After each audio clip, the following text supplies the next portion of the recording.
Okay, moving on after the main rotor head assembly, which we've got completed. Looks like the main gear, one-way bearing, and the auto rotation tail drive gear. That's bag number 700NB21.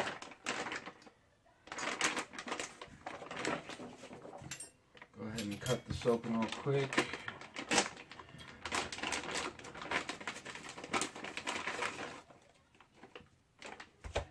This appears to be pre-assembled at the factory. We're going to go ahead and pull it apart just to make sure.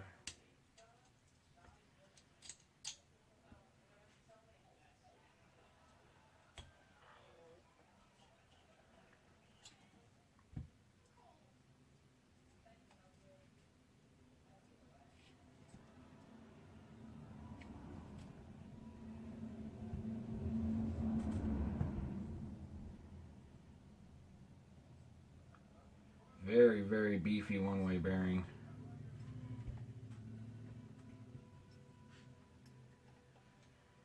Pull one of these screws out and see if it's got any Loctite in it.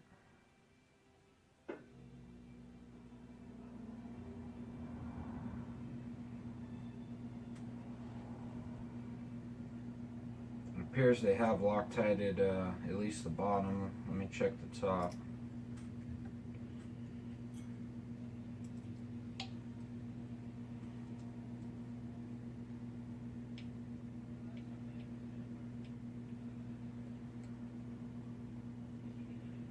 Top appears to be Loctited too.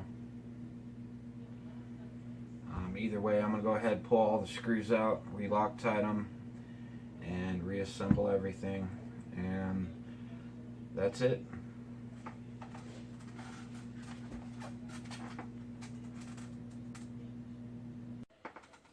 Okay, moving on.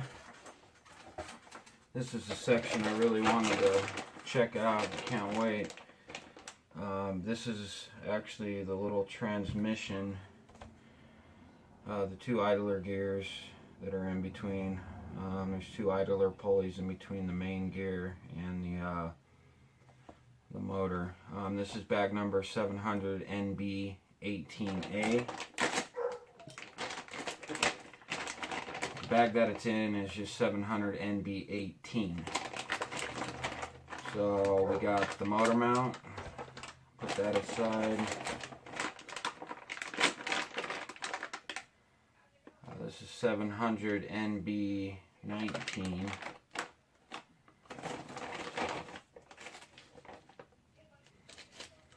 And then here's the 700NB18A, which is all the screws.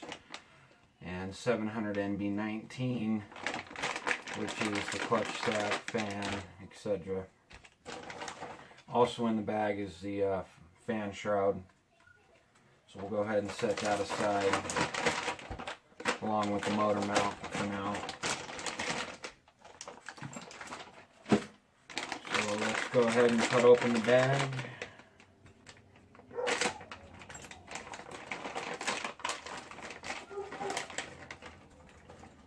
So we have the fan, which is plastic.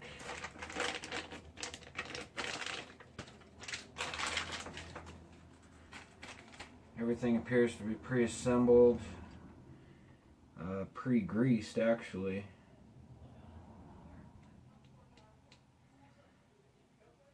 So the idler gears appear to be metal, not plastic.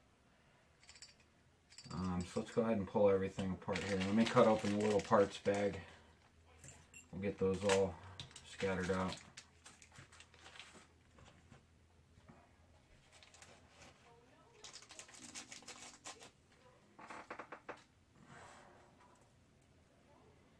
So far the quality of everything's just amazing. It's great. No issues so far with anything. Everybody's got their own little thing they like to do. I like to pull all the bolts out, size them up, and put them all together.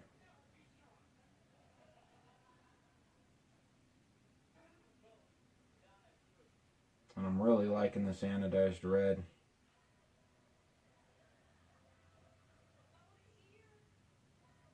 kind of funny throughout the years back when they first started anodizing stuff, back in the Raptor days, I remember. It was like super cool. Everybody was buying the anodized stuff.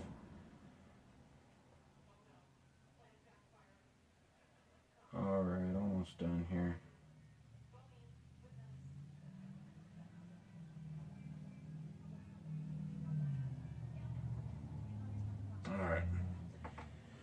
Alright, so let's go ahead and pull apart the assembly here. So what we have is the clutch. Everything's all screwed together already, so I'm going to set that aside with the fan. I'll go ahead and disassemble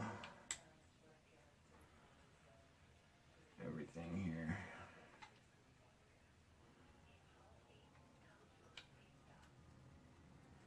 I was excited to see what these transmission gears were made of. I was hoping they weren't plastic, and they're not, so that's really good.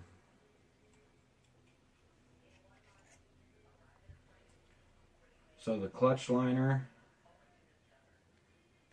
that's already glued in, so you don't have to worry about that. See if I can't pull this apart.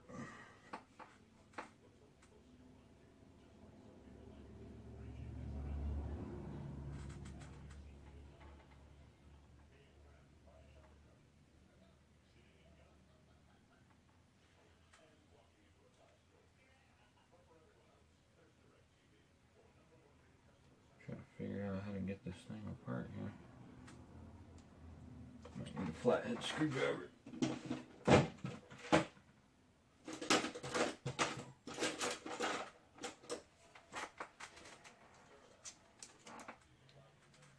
Very carefully try to pry this apart.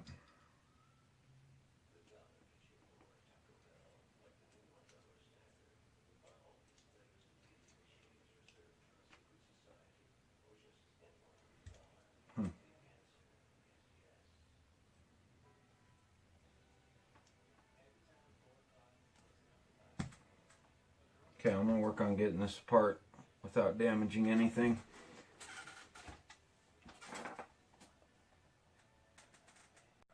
Alright, got it apart.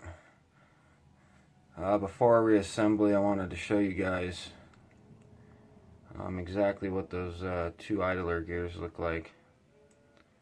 So they're not plastic, they are metal. And I heard, I'm not positive, that in the future they might sell different gears so we can adjust the gear ratio, you know, to the motor. And any motor will run better. They have recommended gear ratios. None of them are the same. So we kind of just have never had an option to set our own gear ratios. Okay, I'm just going to bolt everything back together, make sure everything's Loctite, and we are done for this section. Okay, now that we have the transmission put together, everything is Loctited, screwed together. I installed the magnets onto the clutch bell, and moving forward, we are going to start with the mainframe and bag number 700xn, which that includes the, let's see here, the bearing blocks. Go ahead and slice this bag open real quick.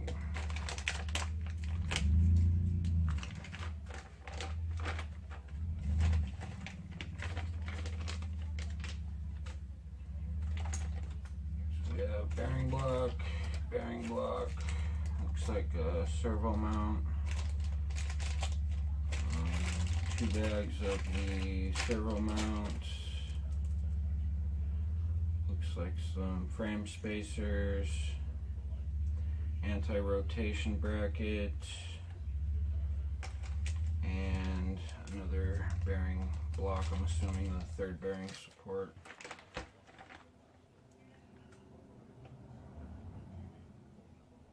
So it doesn't really say. I'm holding bag number 700NB14. That includes the mainframe sides. I'm just checking on the manual to see if it shows it, which it doesn't. I mean, obviously we know what it is. So I'm just going to go ahead and cut this one open. Anyway, this is bag number 700NB14. It includes the mainframe sides and the frame braces.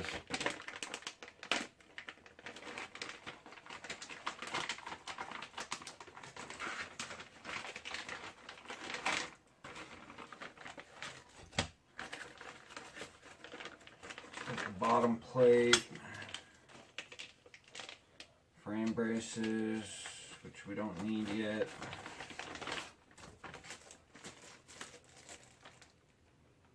Okay, here's one upper side, the other upper side, and then two lower. Go ahead and put the lower ones back for now.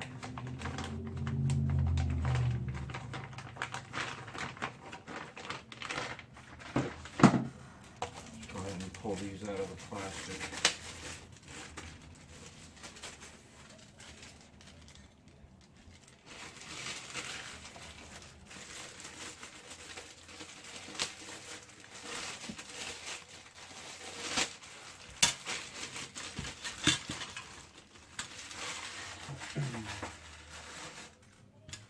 One thing I'm noticing that's pretty cool is it appears where the servos go, it's actually embedded into the side frame. It's little threaded pieces to mount the servo into. So unlike some of the other Align kits, you had to hold your hand behind with a piece of plastic and then try to thread in through the front. It was kind of a pain. Looks like they took care of that on here. Let me see, obviously, so if you go by those, you'll know which part goes to the inside and which is the outside, as far as like a left and right frame. Also, where did I see it?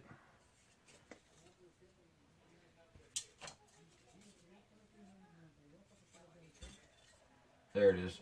There's a serial number on only one side of the frame. So the serial number obviously always goes to the outside, so that'll give you a good idea which side's left, which side's right.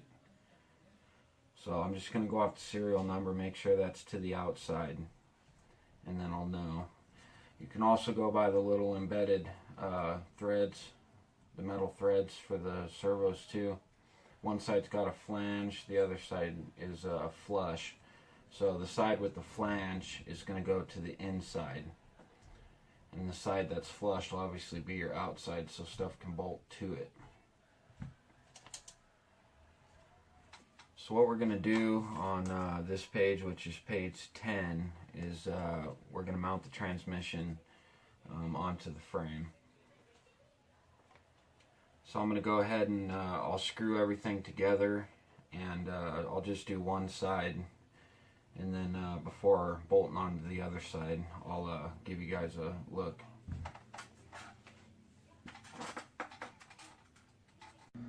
Okay, here's one side of the frame complete.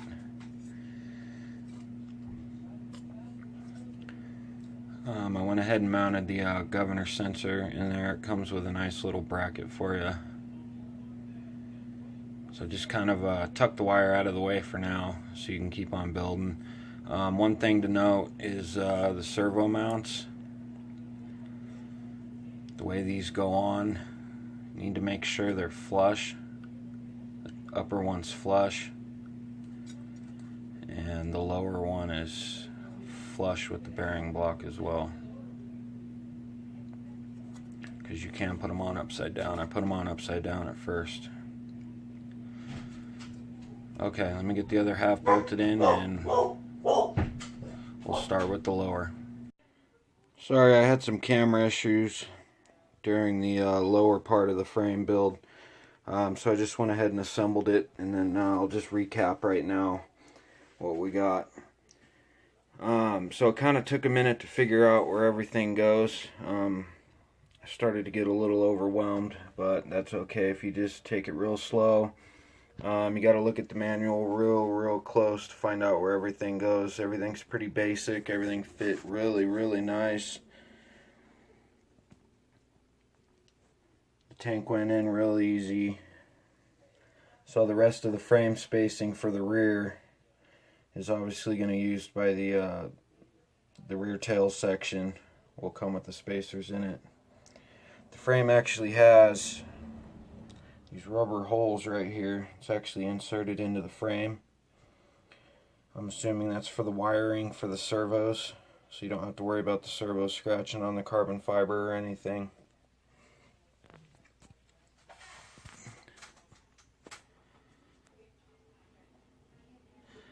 Other than that, everything turned out real nice, real easy, and I'm going to move on to the tail section.